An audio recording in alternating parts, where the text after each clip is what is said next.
Good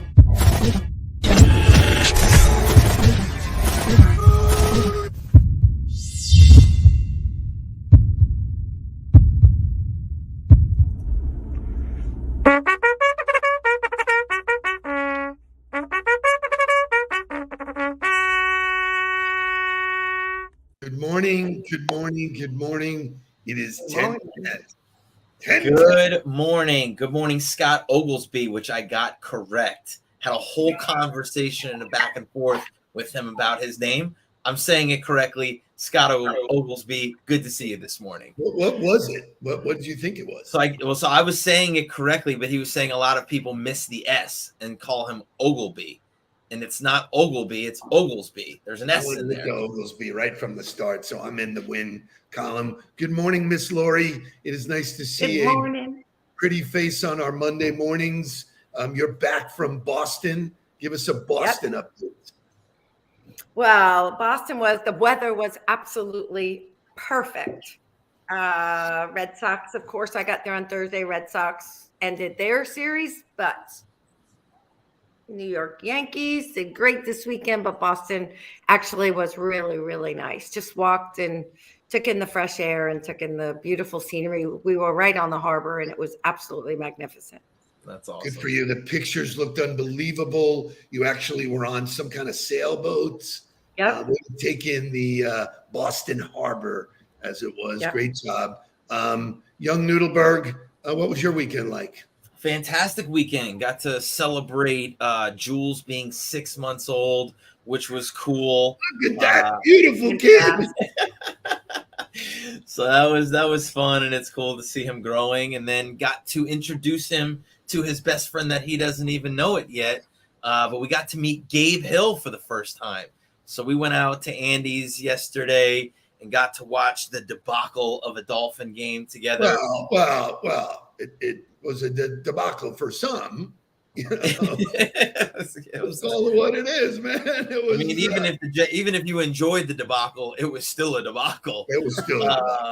We haven't fully converted Steve yet. We haven't fully converted him yet. So man, I don't know who I'm rooting for. It was great. So it was a lot of family time, a lot of great stuff. Got the babies to get together, and just really great stuff.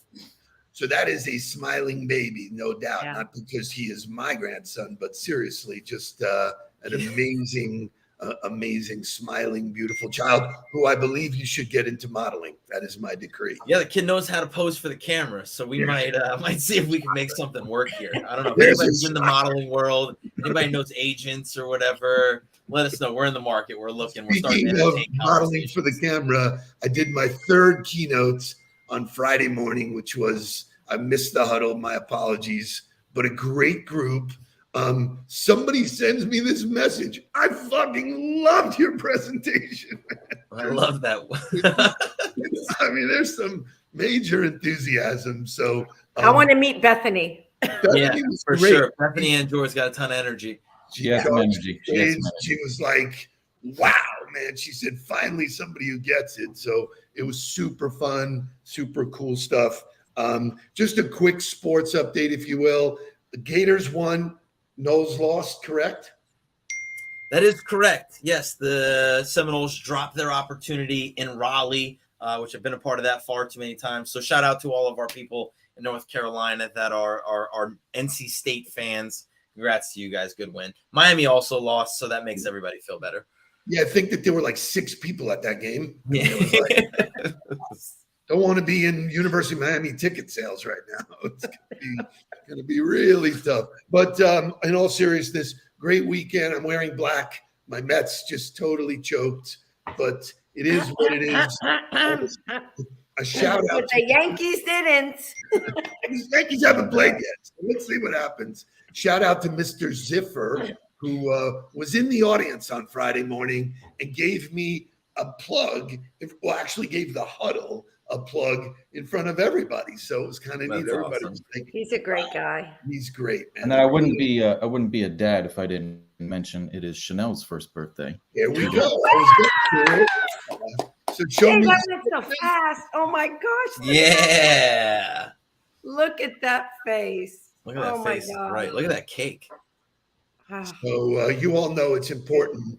FOE, family over everything. Stay tuned because another family member, Andrew Koenig, will be here pronto to talk about why we all talk this community and giving back. Shay, wake our asses up for a Monday morning and let's go. Wake up, everybody. Get up, get up, get up, get up. Wake up, come on, come on. Wake up, everybody. Teach a new way. Maybe then they'll listen what you have to say. Wake up, everybody. No more sleeping in bed. No more about to thinking, time of thinking ahead. Come on.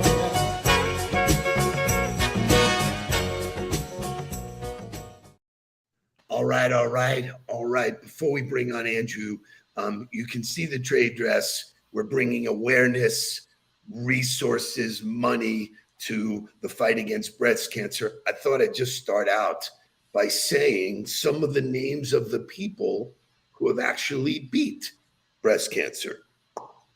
Nancy Reagan, although passed away, she spent a lot of years fighting it and winning. Sheryl Crow, Edie Falco, who was from the Sopranos, Jane Fonda, Dorothy Hamill, Kate Jackson, Ann Gillian, Betsy Johnson, the designer, Hoda Kotb, Julia Louis-Dreyfus. I mean, think of all this crazy stuff.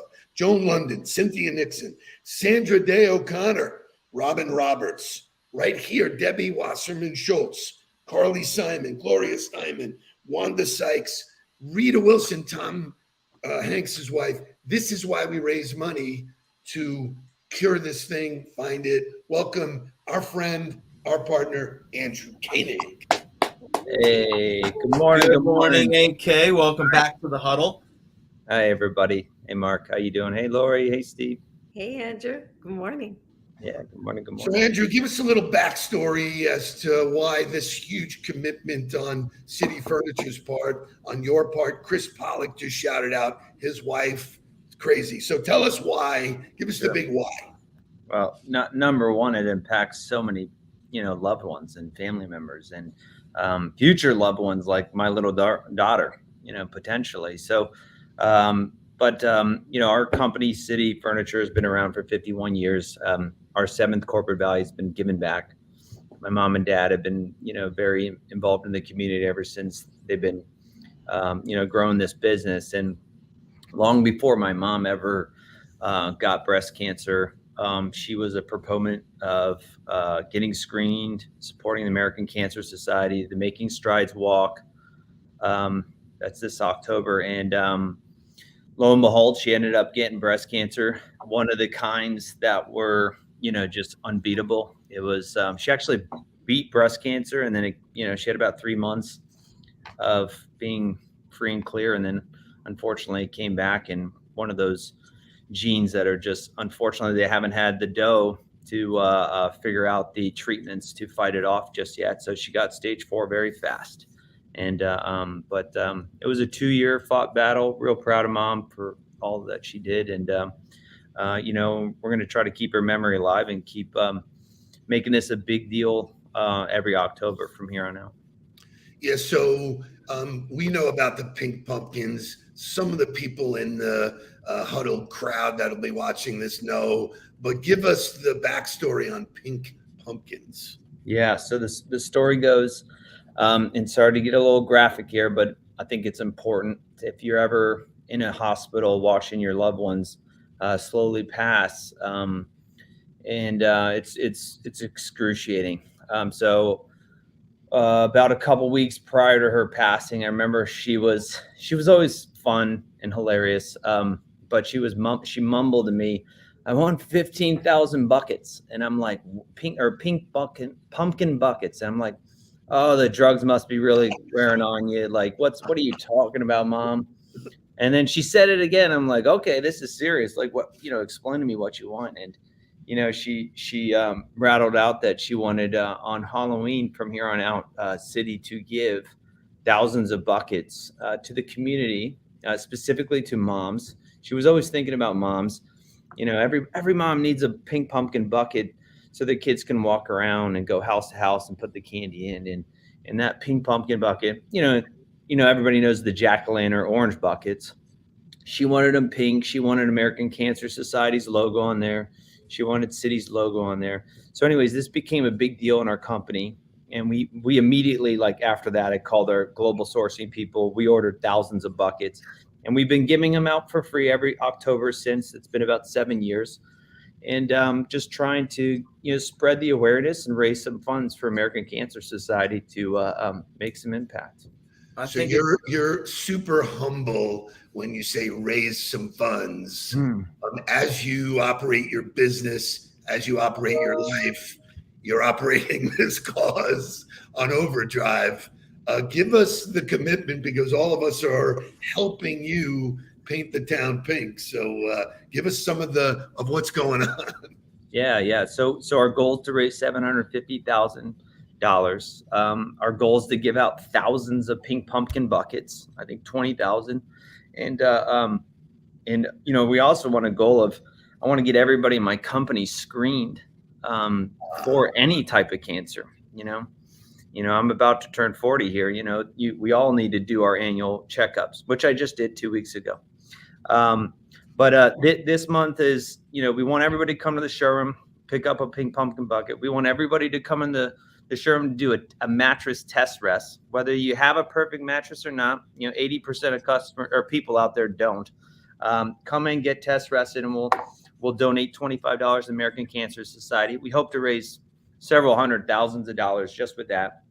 We want everybody to go pink. We're rock pink all month long. Your house, your kids, whatever. Go nuts and turn the city pink. And we'd love to see more people at the the Making Strides walk in Broward on October 22nd at the Huizinga Park, which is a lot of fun. And nothing will make you really feel warm inside when you see 50,000 women and daughters walking arm in arm with pink tutus. I'll probably rock a pink tutu, Mark, if you want to rock one with me. Let's have some fun and challenge accepted. Yeah, let's do it. I want to drive home that test rest.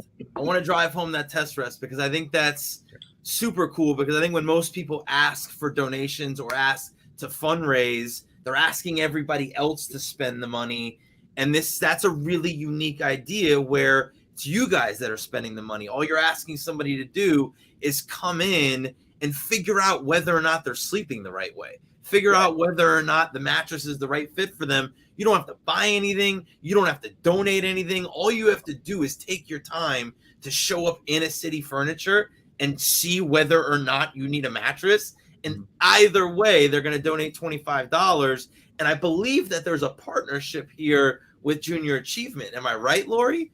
Yes, you are. Casey mentioned it. So we did it last year. We started, and we'll do it again this year. We'll have a backdrop handing out pink pumpkins to all of the students who come during the month, so that we make sure we continue to spread the word and help City Furniture, who's an amazing partner to Junior Achievement as well. So I want to bring up a point here that Andrew brought up. This whole idea, and we teach it in life, we teach it in business, be prepared. The fact that you got screened, breast cancer is not only about women.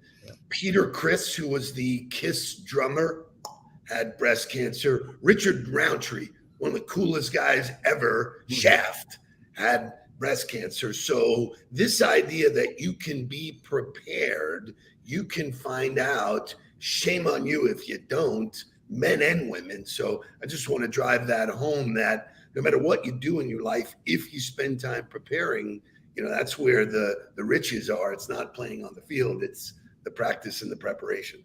And I would bet a lot of those people that you talked about who survived probably caught it early. Catch it early. So important. Andrew, knowing your mom, it's so funny because, when you think of Doreen, all you think of, first of all, is that amazing smile, right? A martini glass, typically, right? Oh, yeah. But big party. Everything was fun. She made everything fun. And the fact that, you're keeping this going, right? And this is so fun. It's a fun way of honoring her, of raising money. She would be so happy. She's doing a dance up there and drinking some pink Cosmos up there. I know it. Totally. One other point, and Mark, I don't know, do you have any thoughts? I just like the idea that you have to know about it in order to be able to do something about it is so important. So like the idea that we're turning the city pink, the idea that there's all of these different ways just to build awareness for it, I think is the most important part, because you don't even know if you don't hear the stories, but you're starting to see it on social media. You're starting to see it in people's timelines, more and more people sharing the stories about how breast cancer particularly affected somebody or them in their life. And the awareness piece is so important. So even if you don't do anything other than share what it is that you're doing or how you're going about getting involved, or just sharing the story of hearing of it, that in itself can help people do what we need to do in order to beat this thing. Yeah. Mark, you're so right. My grandmother did not tell anyone. Right. She felt the lump, and eventually the cancer spread everywhere. Had she told us, had she said something, right, it probably, had she gotten screened, she would not have died at 64 years old, right? Exactly. It's still young. So Exactly. There's still time to buy tickets for our event that we're doing October 27th. Shay, if you can show us one of the great people at City Furniture, Christy Ruiz, will be one of the guest speakers. Lori will be there. Jen Starkey from TD Bank, who is a big community proponent. I think, Mark, there were 10 tickets left the last I checked. That is correct. There were 10 tickets left, so the spots are almost full. And unfortunately, we'd love to have everybody there, but there is a max capacity for that venue. So, and just like breast cancer, it's not just for women, right? This is for anybody that wants to support the leaders in our community who happen to be women, right, Lori? And anybody who wants to be a part of giving back and taking part in this fundraiser for turning the city pink, for City Furniture, and come network, come have a great time, come learn and share in some great conversation. And that's a great way to get involved. So, Andrew, Scott Oglesby, who's a friend and a client, wants to know, what do you do if you're in North Carolina? Man, we're trying to get up there as fast as possible, but we have online sales folks that will take care of you in about 30 seconds here. Just go on our website. They'll chat and help that's you out. what I was thinking, Andrew, right? Go check out the mattress somewhere else, but then order it online. Yeah. I know you're busy. Any final thoughts, Mr. Koenig? No, you just, the whole On the Ball team, you guys are family, partners, friends, and truly appreciate it. Mark, you nailed it. I mean, if there's anything my mom would want, it's just getting the awareness out there. And so truly appreciate everything you guys do for me, our company. And that's why we got a great partnership. Lori, you know I love you. I love you too. I appreciate everybody. If anybody ever needs me, Mark and Steve, give my cell phone, my email, and happy to help anybody that wants to help this cause or just be good friends or needs a mattress. Let me know. Excellent. Thank you, AK. Good job, Andrew. Take care, everybody. Awesome. That's awesome. Awesome. On the heels of that, let's get some great motivational music.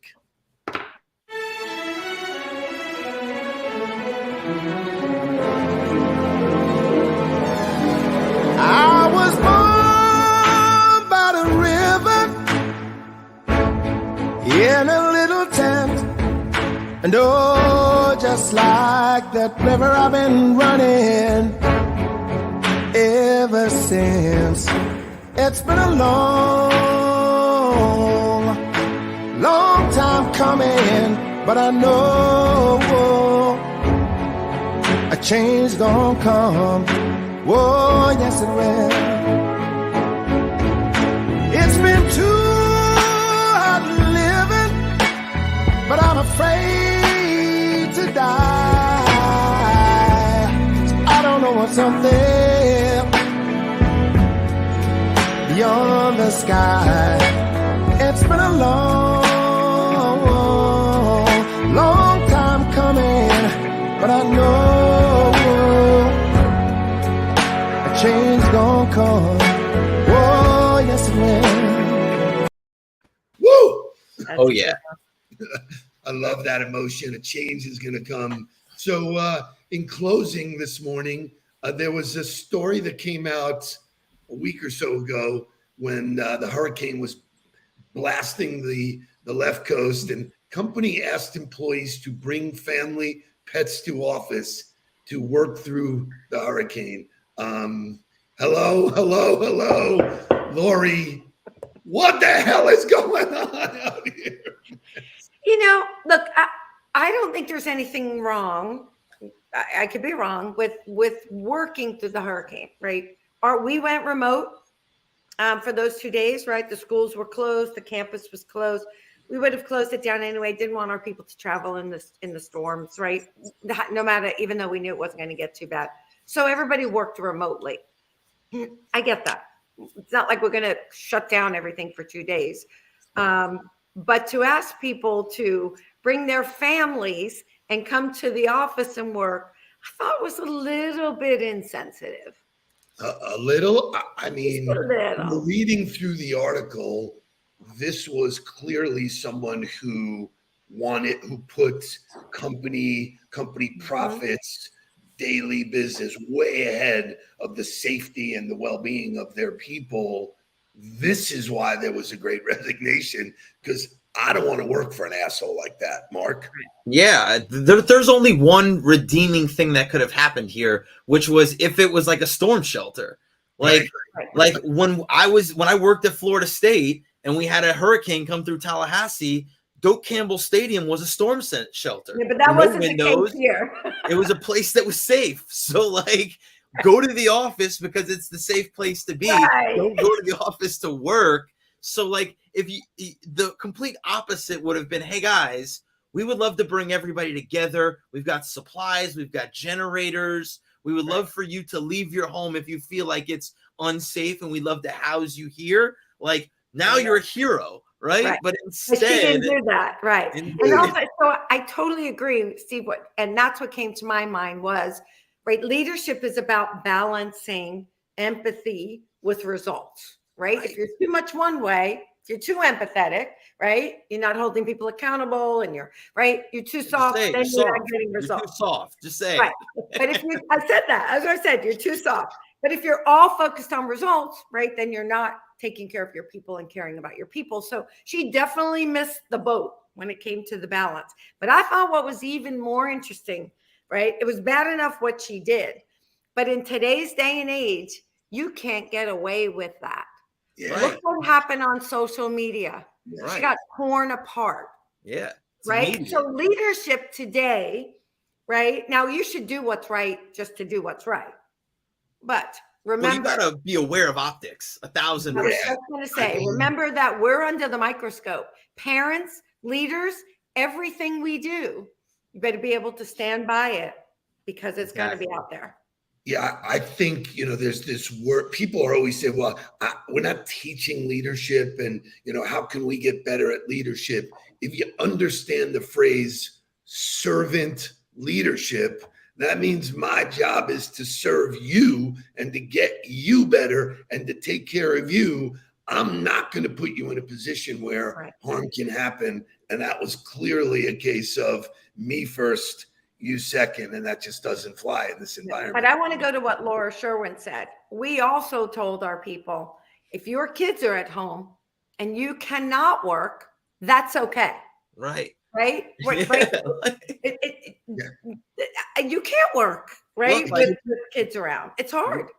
I put a post out about it last week that went berserk, but it was like, look, like there was the Jewish holiday. Our daycare closed for the Jewish holiday, Tuesday and Wednesday. Work couldn't stop for us. So Gabby and I had to figure out a way to make it shift work, right? Like I'll work in the morning until lunch. Then you can work in the afternoon, and we'll shift our schedule and we'll make it work. And I think that flexibility, lots of work still got done. Everything still got taken care of, and we were able to take care of the kids. So having the understanding that it is possible, you just have to be willing to navigate through it together. We could do a whole show on that topic. Sure.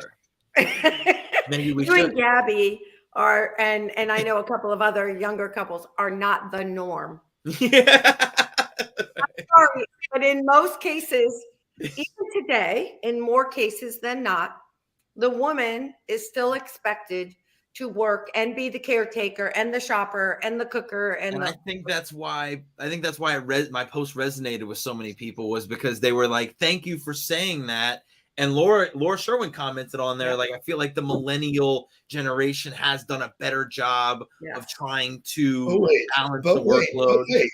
But wait, LinkedIn is not a place for that kind of content. So speaking of, one more shout out before we go. Excited to speak to Jewel Tone this afternoon. Excited to talk about LinkedIn with them. And I just created a new slide that says, "This is not Facebook," and then has screenshots of all of my personal posts that have gotten unbelievable engagement, to fly in the face of that comment to say, here's real-time data and real examples of why that's not the case, even though people want to preach that. Yeah. It's 8:23. We got to get out and make something happen today. It's 10:10. Make your day a 10. Let's get down to business. Let's beat breast cancer. Yeah. Please don't worry about me. I'm about to let my heart speak. My friends keep telling me to leave this. So let's get down to business. Let's get down to business.